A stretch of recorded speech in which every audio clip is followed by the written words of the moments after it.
This is how it was filmed, and today we're counting down 101 facts about the making of Spider-Man 1. Starting off with, among the many actors considered for the role of Spider-Man were Freddie Prinze Jr., Heath Ledger and Jude Law, but in the end the role went to Tobey Maguire.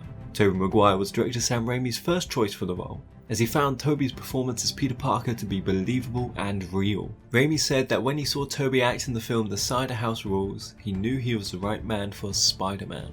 However, the studio was not convinced by Raimi's choice, as they were concerned that Tobey had not been a lead in a big budget film before. To convince the studio that Tobey was the right man for the role, 2 screen tests were performed by Tobey, one being an emotional scene and the other an action scene. At this point, however, Tobey felt discouraged as he had already done 2 tests before, but luckily because of Raimi's passion for having him in the film, Tobey agreed to do the screen tests. The studio was blown away by Tobey's performance and soon after agreed on him playing the role of Spider-Man.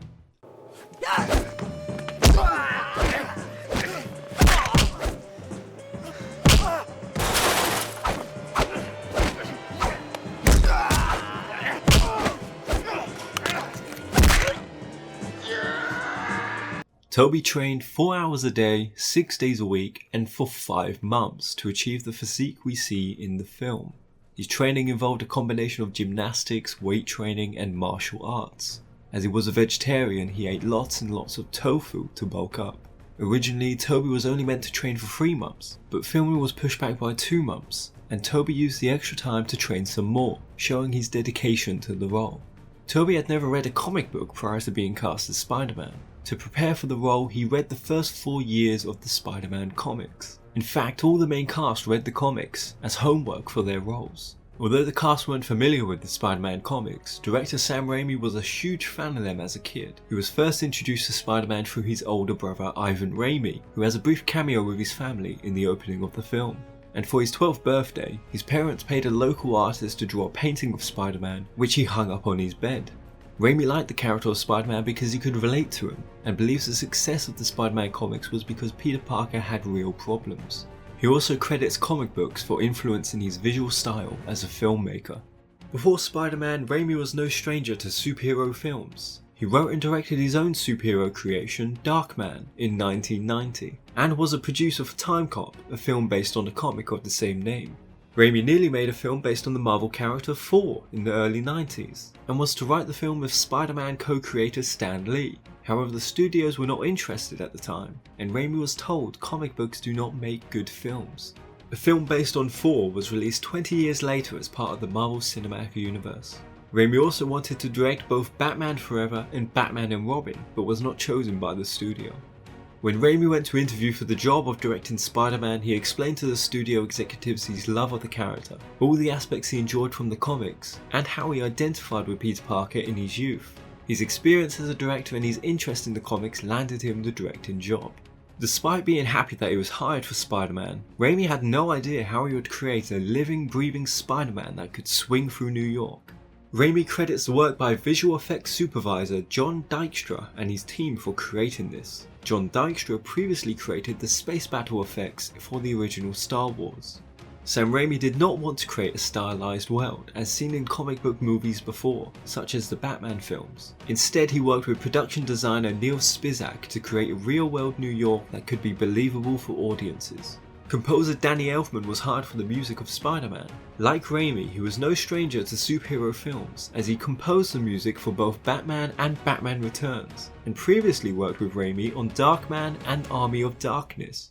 At one point, the character Gwen Stacy was considered to be Peter Parker's love interest, but the filmmakers chose the character Mary Jane Watson instead, finding her to be more interesting. This was because of her tough home life and how she learns throughout that she should be with Peter, as he has always been there for her. Gwen Stacy briefly appears in Spider-Man 3 and is the main love interest in the reboot The Amazing Spider-Man, released in 2012. The role of Mary Jane Watson had not been cast until a month before filming. The filmmakers wanted someone that had good chemistry with Tobey Maguire, but after screen tests with 25 different actresses, they had not found anyone suitable for the role. At the time, Kirsten Dunst was already in production of another film, The Cat's Meow. The filming of The Cat's Meow was in Berlin, and Tobey, despite being sick, travelled from America to Germany to join in her audition for Mary Jane. Sam Raimi says that when Tobey came in the room with Kirsten, there was an electricity between them, and from then they knew she was right for the role of Mary Jane. Kirsten Dunst initially thought she was playing Gwen Stacy, as she is a natural blonde, and all the pictures in the comics she saw were of Gwen, but soon she learned she was playing Mary Jane. To achieve the red hair, Kirsten wore a half wig and dyed the front of her hair red. In the costume test, Kirsten is seen wearing a hairstyle similar to the Mary Jane in the comics, however this was not used for the final film.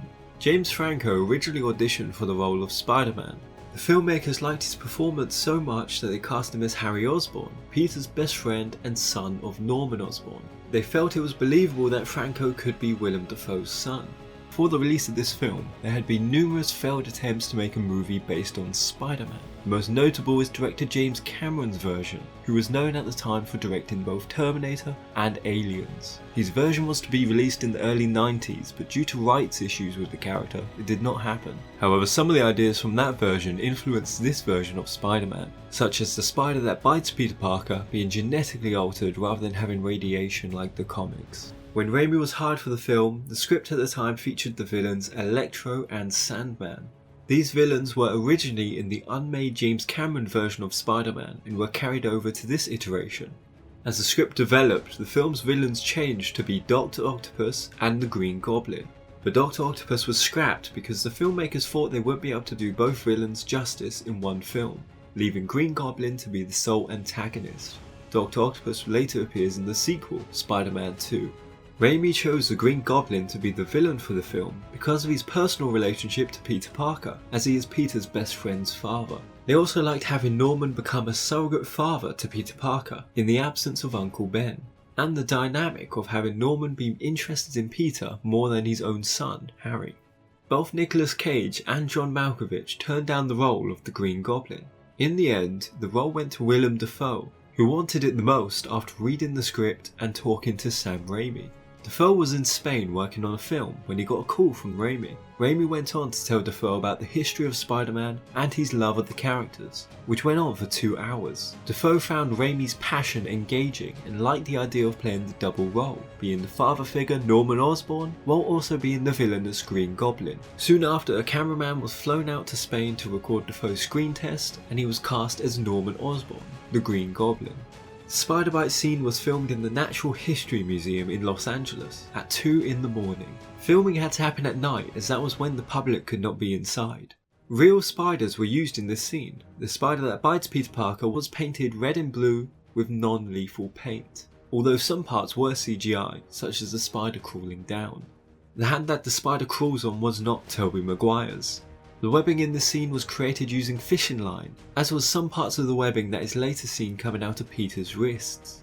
The production designers incorporated the colour green in the Oscorp building to foreshadow Norman's transformation into the Green Goblin.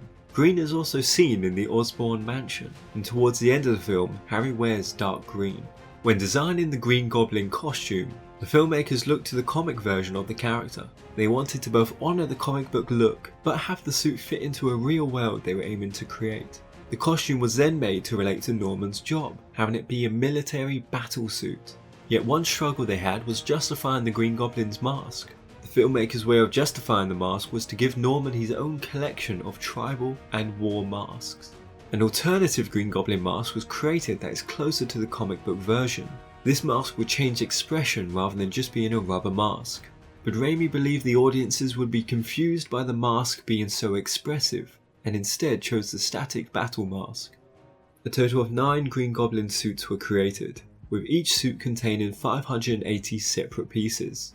Willem Dafoe found the suit extremely tight and very heavy, and would have to take breaks, sitting down between takes due to the weight of the suit. It would take around 30 minutes and 3 people to assist Dafoe into the suit.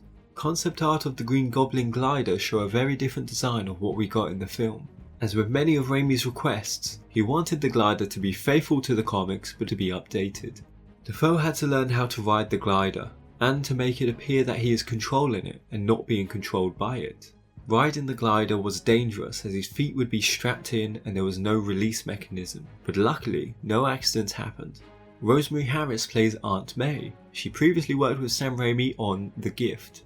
Cliff Robertson plays Uncle Ben. He was no stranger to the world of superheroes, as he played the villain Shame in the 1960s Batman show. The skinny body we see on Peter was not Tobey Maguire's body. They had a skinny body double, and with CGI, put Tobey's head on top of it. The filmmakers had to use white gas for the Green Goblin's transformation, due to the green gas being so toxic. In post-production, the gas was colour corrected to be green.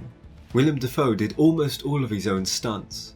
This was because he felt the movement of the Green Goblin was as important as the acting parts, and wanted to create a unique body language that was personal to him. The trade catch involved no CGI and was a complete practical effect. They had someone stand above the camera and drop the items for Tobey to catch. Tobey's hand was glued to the bottom of the tray so he could not drop it. Throughout the film there is a blend of practical effects and computer generated effects. In the lunch hall scene we see webbing that is practical made out of fishing line, and then other times CGI is used, such as the webbing shooting out of Peter's wrists. Raimi opted for as much practical effects as possible and only CGI when necessary.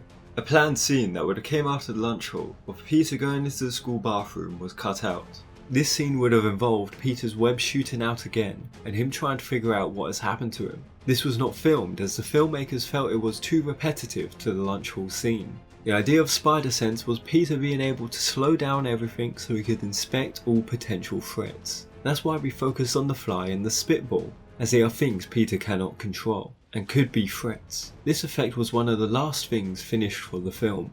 Like James Franco, Joe Manganiello also auditioned for the role of Spider-Man. Instead he was cast as high school bully Flash Thompson. This was also his first feature film. Another planned scene was cut out. This would have happened just as Peter sees a spiderweb after his fight with Flash, but instead of crawling up the wall, he would have went to a public library to research spiders and figure out that he has mutated. However, this was cut out due to scheduling conflicts, and instead we see Peter realise what has happened to him in the alley. The wall crawling effect was achieved by having Tobey crawl on his stomach on a flat piece of wall, with the background creating the illusion that it is the floor. Peter says, "Up, up and away, Web!"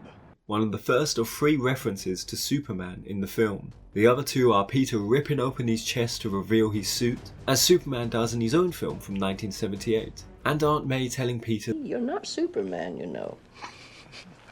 Superman is another of Raimi's favourite superheroes, and points to the first Superman film as being the most like he's Spider-Man in spirit. Who are you? A friend. Who are you? You know who I am. I do. Your friendly neighborhood Spider-Man. In the film, Peter's webbing is organic and part of his transformation. This is a change from the comics, which feature Peter creating his own web shooters. Raimi felt it was too unrealistic to imagine a high school kid creating a webbing substance, and thought it would make more sense to extend Peter's transformation to include organic webs. This was an idea taken from the unmade James Cameron version. Production designers painted the wall that Peter hits. This design was an ad for a drive time radio show, with a spider hitting the windshield, spider being Peter. Peter's talk with Mary Jane in their backyards was filmed on Kirsten's 19th birthday. The production designers chose the wallpaper in Peter's bedroom to be a spiderweb design, foreshadowing his future as Spider-Man. Uncle Ben's car is a 1973 Oldsmobile Delta 88, which appears in nearly all of Sam Raimi's films. Most notably it is Ash Williams' car in the Evil Dead series. Bonesaw McGraw is played by real wrestler Macho Man Randy Savage. Actor Bruce Campbell makes an appearance as the ring announcer. He is close friend to Sam Raimi and stars in the Evil Dead series. Groovy. Many of the extras in the crowd were recruited from comic book stores in the Los Angeles area. As with the Green Goblin costume, the filmmakers wanted to have Spider-Man's costume be believable in a real world. They justified it through wrestling, as wrestling acts have outrageous outfits. Peter designs his own wrestling costume being the Spider-Man outfit. This idea was taken from the comics. The idea for Peter's prototype Spider-Man costume was to be made out of things he could easily get a hold of. There being sweatpants, trainers, motorcycle gloves, a balaclava, and a t-shirt that he could draw a stenciled spider on. Director Sam Raimi makes a cameo here, with this being his hand that pushes out Spider-Man. However, on the reverse shot, it is not him. Raimi was also one of the people throwing the popcorn in Spider-Man's face. In the script, Uncle Ben was written to be dead before Peter arrives. but Uncle Ben actor Cliff Robertson improvised Ben being alive so he could make contact with Peter one last time. An early version of the wall crawling was made by the visual effects team to prove that a fully computer generated character could work. When this was showed to executives, producer Laura Ziskin told them that it was Tobey crawling and not CGI. The executives were all fooled by this and believed it was a real person. Tobey's eyes were placed on top of the CGI version in parts, instead of making his face completely CGI. Here you can see in this comparison the real version and the CGI version. Production designer Neil Spizak included an orange glow on the buildings to represent Spider-Man's rage. When it came to the swinging, the filmmakers wanted it to be a mechanism for audiences to swing through New York. They aimed to achieve this by having the camera follow Spider-Man as he swings. This camera work starts out shaky, as seen when he chases Uncle Ben's killer, but by the end of the film, the camera work is a lot better. This was intentionally done to show Peter getting better with his abilities, and was to add a sense of realism. As the film was in a realistic setting, an early idea was to modernise the Spider-Man costume. This would have included a helmet that could open up to show Peter's face, as shown by this concept art, but Raimi did not want to reinvent the Spider-Man costume, and instead asked the costume designers to remain faithful to the comic suit. The suit would take over 4 months to be made. Features of the suit include the raised webbing to create a 3-dimensional look and to hide the creases of the suit, and a muscle pattern printed on the suit to make Spider-Man look muscly. Early in production, black lenses were tested on the suit, but in the end, we see the white lenses as seen in the comics. These were made from Oakley lenses. To get into the costume, the actors and the stuntmen would climb in through an opening in the back of the suit. The costume was all one piece, with zippers on each side and back. However, these zippers would often break, and Tobey would end up being sewn into the suit. During production, 4 Spider-Man costumes were stolen from the set. Fortunately, other costumes were available, so filming was not delayed. These suits wouldn't be found until a year later, when police found out it was a security guard who stole them. They also found a Batman costume he stole when working for Warner Bros. The 2 construction men that appear in the montage were real construction workers. Actor Lucy Lawless appears in the montage as well. Guy with 8 hands. Sounds hot. She starred in TV show Xena Warrior Princess, which Raimi was an executive producer on. The montage was also going to feature footage of the Twin Towers, as seen from the first teaser trailer of the film. However, this was cut out due to the events of 9/11. Although the Twin Towers were digitally removed in some shots, in parts they are still seen. For example, here in Spider-Man's lenses. The Daily Bugle building is based on the Flatiron building in New York. J.K. Simmons plays Daily Bugle editor J. Jonah Jameson. He previously worked with Sam Raimi in For the Love of the Game and The Gift, and appeared on screen with Tobey Maguire in The Cider House Rules. Throughout all the previous failed attempts to make Spider-Man, co-creator of the character, Stan Lee, wanted to play the role of J. Jonah Jameson, but by this point, he and Raimi both agreed that he was too old for the role.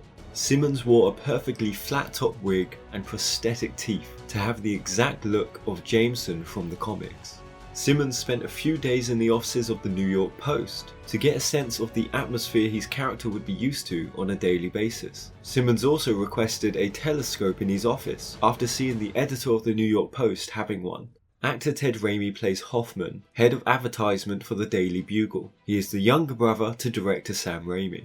Actress Elizabeth Banks plays Jameson's assistant Betty Brandt. She said she auditioned for the role of Mary Jane, but was told that she was too old for the part. At the time, she was 28. The role went to Kirsten, who was 18. Co-creator of Spider-Man, Stan Lee, makes a brief cameo during the World Unity Festival. Initially, Raimi was against the idea of having Lee in the film, as he knew he could not act.